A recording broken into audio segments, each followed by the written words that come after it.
Hello, my name is Frederica Talley, and I'm a graduate student at the Grand Canyon University.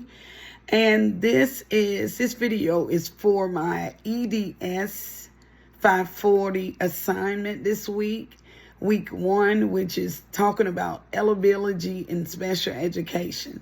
So, in order to get started with this process, the first step is the referral.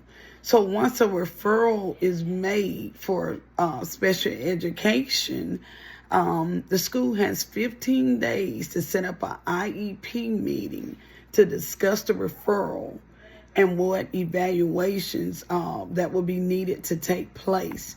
So let's talk a little bit about the process.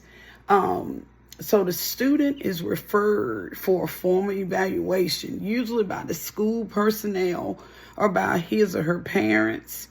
And so the student's parents at this point must be given a written informed consent.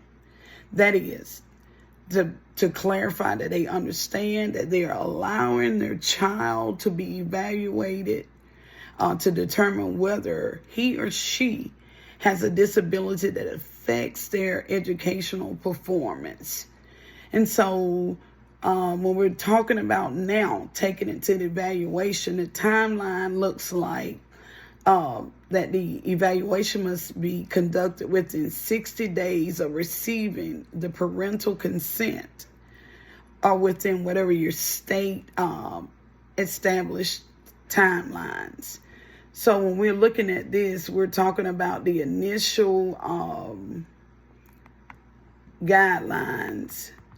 And when we're looking at the initial guidelines of the assessment, it's to be conducted in the areas of academic and functional performances. So the data collected during this step will form the foundations from which the IEP will be developed at this point.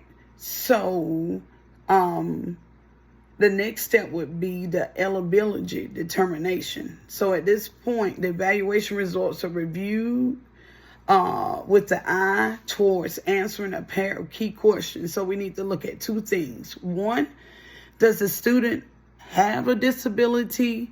And two, does the disability affect the student's academic or functional performance to such or to an extent that she requires special education? If the answer is yes to both, then the student is considered for special education services. So the next step from here would be the IEP development. So the timeline for the IEP development is that the meeting must be conducted within 30 days of the eligibility determination. So this is where we look at developing the IEP, and then the IEP team would determine and documentate. So they would documentate certain things like the student's academic, functional needs, measurable annual goals, and look at the methods and the time frame for monitoring the student's process. So now, since we're talking about the IEP team, I would like to talk about two people on the IEP team, and that's the special education teacher and the general education teacher, who will be collaborating together with the lesson plans, and the special education teacher will be making the modifications and accommodations to meet the student needs at this point. And then we can also go into looking at the multidisciplinary team. And this is basically the people that make up the IEP team. We're looking at parents. And when we're looking at parents, whether they're the biological, foster, just the legal guardians of the said student.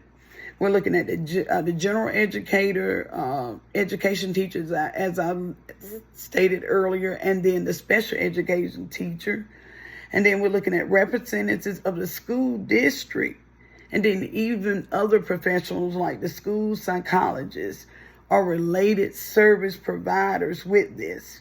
And when we're looking at the multidisciplinary team, we're looking at the point that students with or without disability often have one or more factors that may contribute to the academic and learning difficulties. So the evaluation team must rule out any of these factors as a primary cause of a student's academic and learning difficulties to determine or to maintain eligibilities for the special education services with this.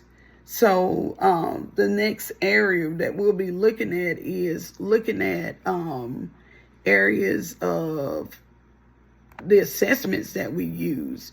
And just to give a quick example of assessments, when we look at formal assessments, the formal assessments, they include standardized tests that are usually often administered for the entire class. And so some examples of that would be when the teacher does like the beginning and end of the year's testing. ELA measures in reading and writing are basically standardized math tests. And when we look at informal assessments, looking at informal standards, these are non-standardized measures that are often personalized to the student. And they can be given flexible throughout the school year, and they just really provide a small snapshot of the student's skills in a specific area. So we look at things like this with work samples, observations, and checklists with this. And I thank you for taking this time for this lesson. Thank you.